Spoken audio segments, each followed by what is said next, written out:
We just got details on the new Superman and Lois Lane series.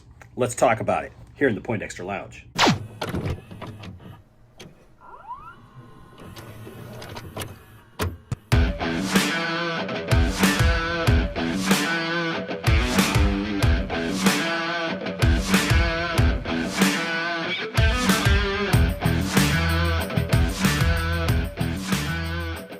Nerd family, welcome once again to the Poindexter Lounge. My name is Enosh, aka Enosh Fett, and it is good to have you in the lounge with me today. Now, hey, if this is your first time here, just know this: the Poindexter Lounge is a place for nerds. It's a place where you and me and my whole crew can get together and talk about the things we love. Things like TV shows, movies, games, sci-fi, fantasy, comic books, Star Wars, superheroes, everything and anything that is nerdy. That's what we talk about. That's what we love. And so if you're into those kind of things, please feel free to come and be a part of this growing community, because that's what we are. We're a growing community, and we would love for you to be here. Now, that being said, today we just got some information about the new Superman and Lois Lane TV show that's coming to the CW next year.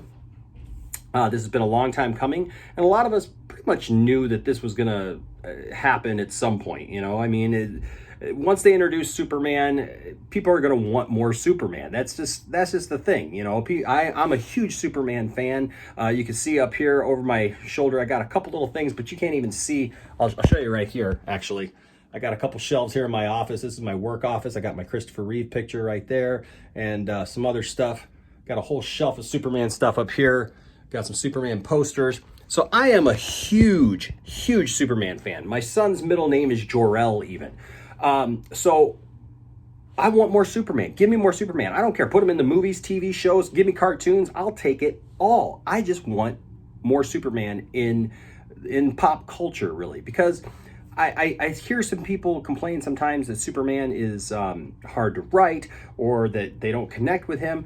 And I just think, like, it doesn't have to be that way. You know, people should be able to write this character. It's not really that hard. I think just people overthink it sometimes. But anyways, that goes without saying. Anyways, today we just got some information about the breakdown of this show. And so I'm going to read this to you, and we're going to talk about it a little bit. And then I would love to hear from you what your thoughts are on this show and if this gets you excited, especially after Crisis on Infinite Earths and everything that's happened there, and what we can look forward to. So here is the description of the series. As the series opens, Lois Lane, Elizabeth Tulloch, is still working at the Daily Planet, but Clark Kent, Tyler Hoechlin, has just been fired following a massive layoff plan at the Journal. His father, Jonathan Kent, is no longer with them. That's a bummer. I always like stories where Jonathan Kent is still alive, but oh well. While his mother, Martha Kent, is living alone on the farm where he grew up in Smallville. They have twins. Now remember, that was changed in Crisis on Infinite Earths, because they only just had the one son, Jonathan, that they went off to Argo City to have, and then came back. And so after Crisis, everything changed. Now this is going to be interesting. We'll talk about this in a minute. They have twins, Jonathan and Jordan Kent. That's interesting. Who are 13 and very different, both physically and otherwise. Jonathan is the popular one, an all-star athlete who's about to enter the varsity team, while Jordan is more introverted, anxiety-prone, and very much into computers and video games. They don't know who their father really is, ... yet. That's another interesting thing. 13, I don't know how easy that would be to keep that a secret, but oh well. It says, and they may or may not have inherited his powers. Talk about that too. Lois's father, General Samuel Lane, is in the picture and knows about Clark. Another interesting fact. Lana Lang, who is also a big part of the show, she's a banker, still living in Smallville, with her husband, Kyle Cushing, a firefighter, and their daughters, Sarah, who's 14, and younger Sophie, who's 8. They are in a dark place. Kyle is a drunk, and Sarah tried to take her own life a year ago. And yes, Superman has an enemy in this version of the story who appears as the Stranger in the pilot. His true identity is revealed at the end of the episode. Now let's talk about this a little bit and some of these different things. Like I said, first of all, I think it's interesting that Jonathan Kent is not in the picture. Like I said, I really like usually when Jonathan Kent is a part of the story. But I also like it when he's not a part of the story and Superman has had to learn. And obviously, Tyler Hoechlin's Superman has been around for a while. So at this point in the story, I'm kind of fine with that. It was actually one of the things that I really, though, liked about Lois and Clark, The New Adventures of Superman with Dean Cain, was that both of his parents were still alive. His mom's still alive, so Martha is still alive. Also, they have 2 sons now.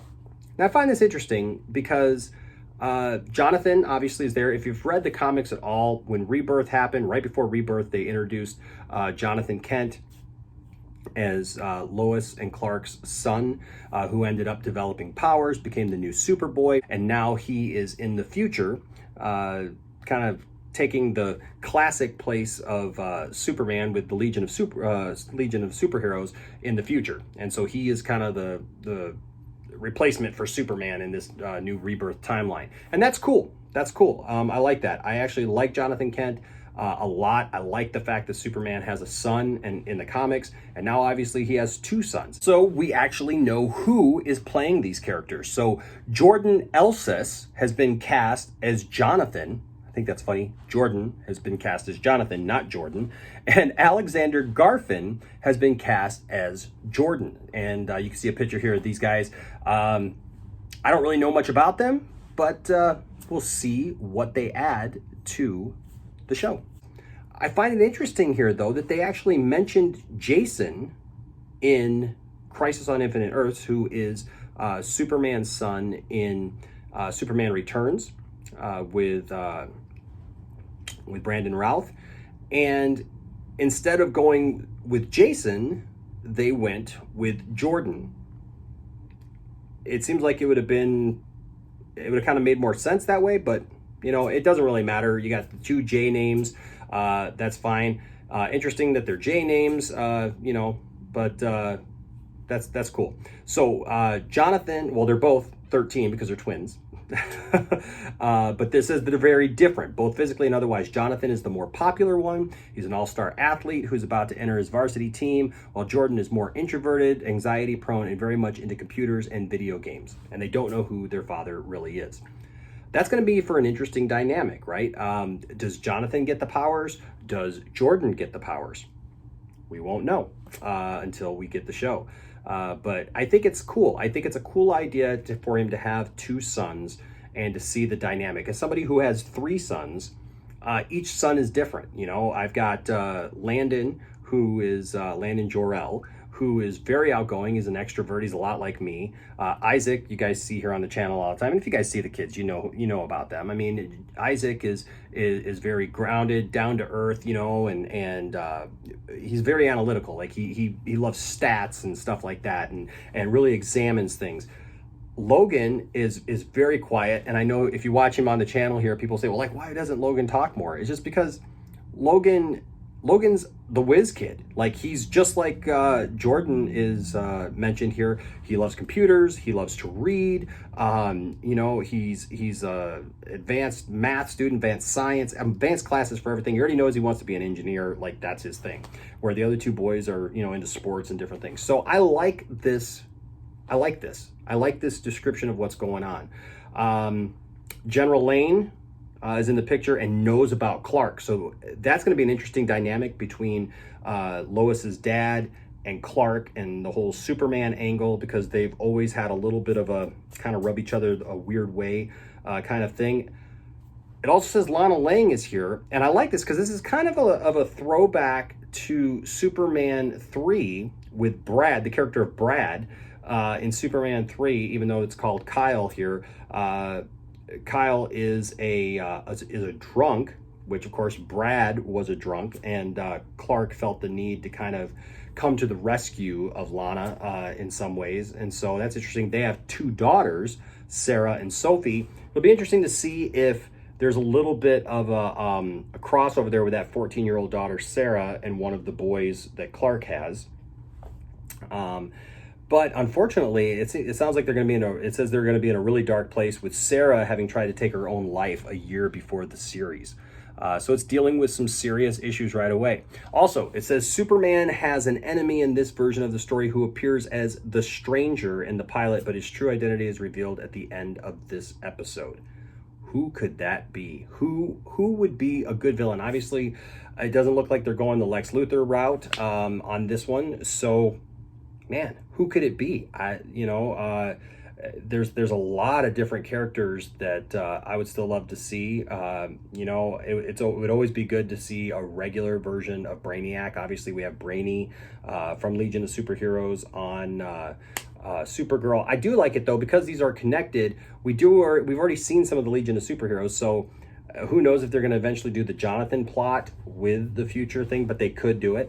But I'm trying to think of other villains that would be interesting to see, in that plot, and characters that I would like to see. There's always the standbys, Brainiac, General Zod. I don't think they'll bring Darkseid into it right away. Metallo, but though, Metallo's already been in Supergirl. And that's one of the things I think is going to be kind of a hard issue for this, unless they explain those things away with Crisis, which they already have. I mean, they kind of set that up in on The Flash this week, where Cisco is wearing a Superman t-shirt. He says, I don't even remember where I got this, and or when I got this. And he says, hey, look, we got a whole new rogues gallery, people that I've never even heard of or whatever. It's grown, so they could retcon some of that stuff. So I do like the fact that they can kind of make this back into a Superman proper kind of thing. And I hope that they do, because as many of you know, and I know a lot of you guys who are Superman fans share the same concerns that I do, is that they really kind of jobbed Superman out on the Supergirl show. I get it, it's her show and whatnot, but they haven't done a good job of letting Superman be Superman. And so I'm really hoping that through this, Superman is able to be the character that he's supposed to be, that he'll have the confidence and the courage and the leadership qualities that Superman should have, because Superman should be a leader, between him, Batman, and Wonder Woman, that's the Trinity. That's the leaders of the Justice League. And I get it that in the Arrowverse, it's been presented differently, and gone a different route. But I think that this thing with Crisis, rebooting things kind of and bringing things together in a different way and kind of wiping the slate clean, gives us an opportunity now to kind of write some of those stories and make this more into a proper DC universe, which I really like the idea of, with the Flash and different characters. I think that could really work. But what do you guys think? Let me know down in the comment section. Also, follow us on social media, where we can keep the conversation going long after these videos are done, right? We want to interact with you. That's what the Poindexter Lounge is all about. It's about interaction. It's about being able to talk about this stuff that we love and sharing ideas, bouncing ideas. Who would you like to see as villains in this? Who do you think the Stranger is going to turn out to be? Do you like the fact that Superman is going to have two sons? What do you think of this idea that he's going to be fired from his job? I mean, there's a story right now going on in the comics where Clark Kent has been put to rest, where Superman has come out and said, I'm Clark Kent. He kind of pulled an Iron Man from the first Iron Man movie, saying, I'm Clark Kent. And so everybody knows that. I don't know if they're going to go that route with this, but it's interesting. Clark is unemployed. What does that mean? What do you guys think? Please let me know. Also, you know what? If you have the means, we'd love to have you be a Patreon supporter here of the channel, so that we can, help make the channel better, and you get really cool, new, fresh stuff by that. And would love to just have you be a part of that. Also, we've got merch. We've got stuff that you can buy and wear around and wave your nerd flag high. Well, hey guys, thanks so much for joining me today. I do appreciate each and every one of you. We love you guys here on the channel, and up, and away. Until next time, bye-bye. Stay nerdy. Hey guys, if you made it this far in the video, you are awesome. Thank you guys so much for your support. Please smash that like button and of course subscribe, and also hit that notifications bell so that you are aware when we put out new videos, which is like all the time. Thanks for being a part of the Poindexter Lounge, and we'll see you next time.